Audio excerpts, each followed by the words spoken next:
একবার বাটা মাছের ঝোল এইভাবে বানিয়ে দেখুন। খুবই সহজ উপায়। গোটা জিরে, কালো সর্ষে, কাঁচা লঙ্কা আর সামান্য নুন দিয়ে পেস্ট বানিয়ে নিন।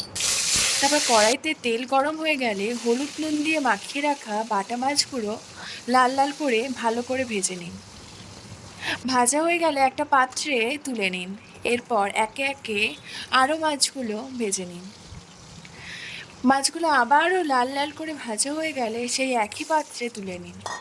এরপর কড়াইতে মাছের ঝোলের মতো আলু লম্বা লম্বা করে হলুদ আর নুন দিয়ে ভালো করে লাল লাল করে ভেজে আর একটা পাত্রে তুলে নিন। এবার কড়াইতে শুকনো লঙ্কা ফোড়ন দিয়ে ওই পেস্টটা দিয়ে আর টমেটো পেস্ট দিয়ে ভালো করে কষিয়ে নিন।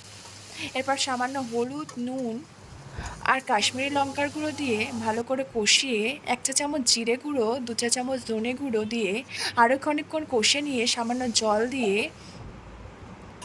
আলু দিয়ে ভালো করে আরও খানিকক্ষণ কষিয়ে নিয়ে পরিমাণ মতো জল দিয়ে কিছুক্ষণের জন্য ফুটিয়ে নিন। ওই ধরো 10 মিনিট।